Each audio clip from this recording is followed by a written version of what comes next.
Good morning అండి. ఇవాళ మనం రొయ్యలు వేపుడు చేసుకుంటున్నాం. చూడండి, రొయ్యలు బాగా కడుక్కున్నాను ఉప్పు పసుపుతోని. సో బాగా కడుక్కోవాలండి. నిమ్మకాయ కూడా వేసి బాగా కలుపుకొని నేను రొయ్యలు బాగా కడుక్కున్నాను. ఆ కడుక్కున్న రొయ్యల్లో మ్యాగ్నేట్ చేసుకుంటున్నానండి. పసుపు, కారం,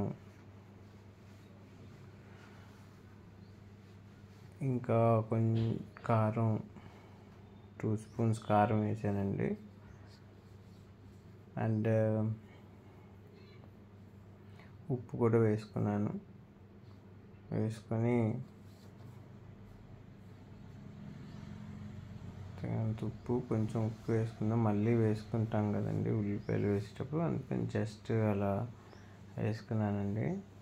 బాగా కలిపి మ్యాగ్నేట్ చేసుకోవాలి. సో బాగా కలుపుకుంటున్నాను. కలుపుకొని దాన్ని అలా ఫ్రిడ్జ్లో కాసేపు మ్యాగ్నేట్ చేసి పెట్టుకుంటున్నాను. అలా మ్యాగ్నేట్ చేసి పెట్టుకుంటున్న రొయ్యలు చూడండి, అలా కాసేపు మ్యాగ్నేట్ చేసి పెట్టుకున్న రొయ్యలు అవి.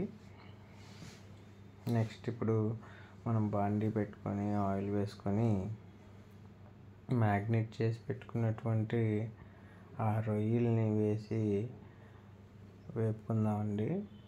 ఆ రొయ్యల నుంచి మనకు రొయ్యలు అలా వేపేసుకోవాలండి.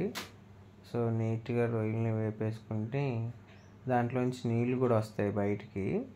సో ఆ బయటకు వచ్చిన నీళ్ళతోనే కాస్త మగ్గిపోతాయి. నీళ్ళన్నీ ఎగిరిపోయేదాకా వేపుకోవాలి. చూడండి, మనం అన్ని రొయ్యలు వేసి కాస్త తిప్పుకున్నాను. మళ్ళీ అన్ని నీళ్ళన్నీ బయటకు వచ్చేస్తాయి చూడండి. ఆ నీళ్ళన్నీ బయటకు వచ్చేసిన నీళ్ళని ఎగిరిపోయేదాకా వేపుకోవాలి ఎర్రగా. చూసారా, నీళ్ళన్నీ బయటకు వచ్చాయి. సో ఆ నీళ్ళలోనే కాస్త ఉడికిపోతుందండి మనకు. రొయ్య అనేది చాలా ఫాస్ట్గా అయిపోతుంది. సో చూసారా, రొయ్యలన్నీ వాటర్ అంతా ఎగిరిపోయి ఎలా నీట్గా వచ్చేసిందో. అలా ఎర్రగా వేగిపోయాక అదే బాండీలో మళ్ళీ ఆయిల్ వేసుకొని, చూడండి, అదే బాండీలో మళ్ళీ ఆయిల్ వేసుకుంటున్నానండి ఫ్రై కోసం. ఇప్పుడు మనం రొయ్యలు ఫ్రై చేసుకుంటున్నాం. సో రొయ్యలు ఫ్రై చాలా బాగుంటుందండి. ఇలా చేసుకొని తినండి, ఇంకా చాలా బాగుంటుంది. చూడండి, ఆయిల్ వేసుకున్నాను. కొంచెం ఆయిల్ ఎక్కువగానే పడుతుంది. సో ఆయిల్ వేగాక కరివేపాకు వేసుకున్నానండి. సో కరివేపాకు అలా చిటపట్లు ఆడేటప్పుడు మనం ఏం చేస్తామంటే పచ్చిమిరపకాయలు కూడా వేసేసుకుంటాం. సో పచ్చిమిరపకాయలు కూడా వేసుకొని పచ్చిమిరపకాయలు కూడా వేసుకొని బాగా వేగేదాకా ఆ అరోమా అంతా బయటికి రావాలండి. చాలా బాగుంటుంది కరివేపాకు వేసి వేపుకుంటుంటే. సో అలా బాగా వేగనివ్వాలి.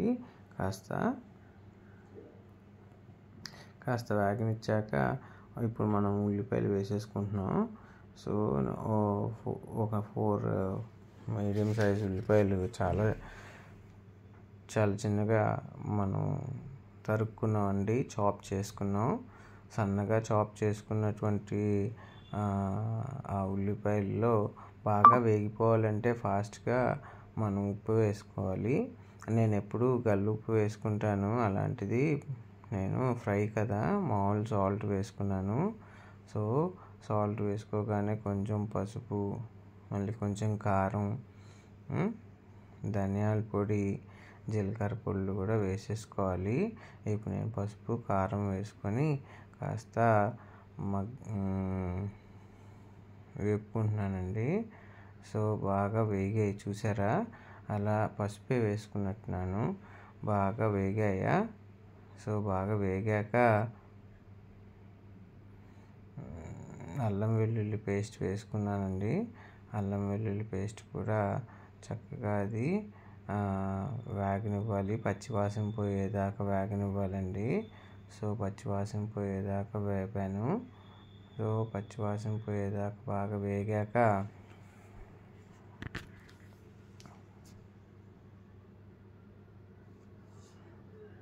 రొయ్యలు వేసేసుకుంటున్నాను. సో ఉప్పు, కారం, పసుపు అన్నీ వేసేసి వేపుకున్నాం కదండి. ఇవి మళ్ళీ వేగినటువంటి మన రొయ్యలు కూడా వేసేసుకొని కాస్త మగ్గనివ్వాలి.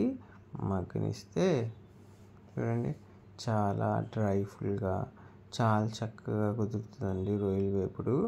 ఇలా చేసుకొని తినండి మీరు కూడా, ఇంకా చాలా బాగుంటుంది. సో ఎంత ఈజీగా అయిపోయింది చూసారా. ఫస్ట్ మనం రొయ్యలు వేపేసుకొని దాని తర్వాత ఉల్లిపాయలు, పసుపు అన్నీ వేసేసుకొని చూడండి. లాస్ట్లో మళ్ళీ నేను ఏం చేస్తున్నా అంటే ధనియాల పొడి అండి అది.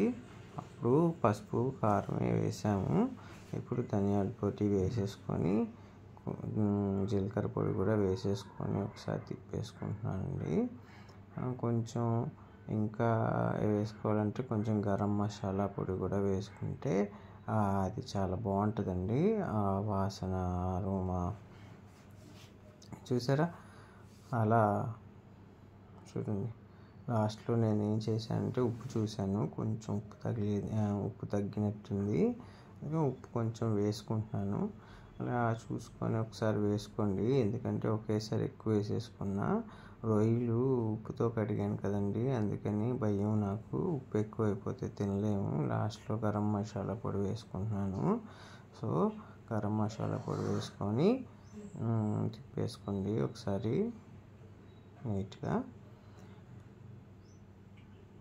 చూసారా ఎంత బాగుంటుందో. మీరు కూడా తిని